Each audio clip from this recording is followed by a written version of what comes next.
All right, so as you can tell by the title of this video, I'm going to be talking about social media. And specifically, what I'm going to be touching on with social media is the fear of missing out, known as FOMO. So, in recent years, as these social media sites like TikTok, Instagram, Snapchat, YouTube have been developed, people have kind of come to curate like false relationships with a lot of people. And so we do this when we follow other people follow us, they like our posts. In our head, we think we're like closer to these people than we really are. And so when we follow these people and we see their daily lives, it's as if we're like close friends with them. It's as if we're seeing them in person and they're part of our life. And so this is why when we're not on social media, it creates the fear of missing out.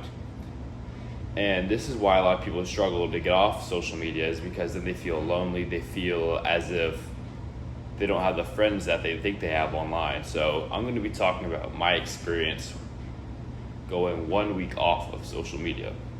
So the best way I can explain this is, if you can remember when you were a kid and you would just wake up, you'd see the sunshine, have breakfast, talk to your parents, everything's fine. You're not worried about anything. It's just peaceful. You don't have any plans for the day. You don't have anything to worry about. You don't have a phone, so you don't have to worry about any relationships or talking to people. You might hang out with some friends in person, but there's nothing really online that you have to tend to. There's no real worries.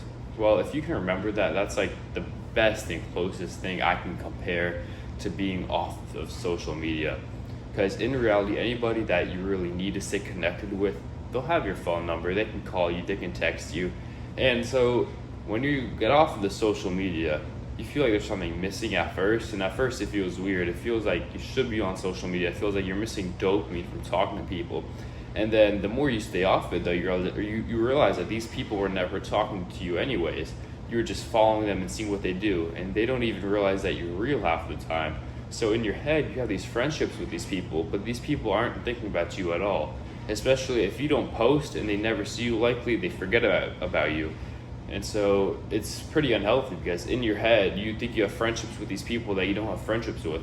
And so when you take away the social media, you realize, hey, I'm not as close to these people as I thought I was. And so you begin prioritizing the relationships around you and making the relationships that really matter better, such as your family, your close friends, and the people that you actually talk to personally in real life on a daily basis. And so when these people online are taken away from you, it's like, again, it's as if there's like friends missing. So you really do learn to prioritize the people in your life. And so you also feel like you have a lot less reliability, a lot less liabilities, a lot less responsibility, as there's just less people that you need to like watch, or there's less people that you need to impress. It's just you have a lot more time to think, you have a lot more time to yourself. And so if you're looking for a way to maximize your time, if you feel like you're always out of time, it's probably because you're tending to relationships that don't really need your attention. And so in order to get away from these relationships, to pull back, you really need to get off of social media. You need to see, hey, do I really care about these people? Especially if you're following celebrities, it's like these people have no idea that you're real. And so you're devoting all of this energy into these people, and they don't even know you're real. It's quite a waste of time, to be honest. Any of that stuff, any information that you might find from these people on Snapchat or Instagram, that can just be found on YouTube or on Google just by looking it up. So I would highly suggest trying out life without Instagram or Snapchat, so that you can really prioritize the relationships around you, maximize your time. Because as you know, energy can't be created or destroyed. It's all converted. So you need to be very careful about where you direct your energy to. And so if you're directing your energy to these people that aren't even aware that you're real, it can be very draining, and you feel like you have a lack of energy because this energy is being transferred to these people. And so when you put those people to the side and you just focus the energy on yourself and put it in things that matter, maybe like the gym or school or work, those areas in your life become better because they have more energy devoted to them.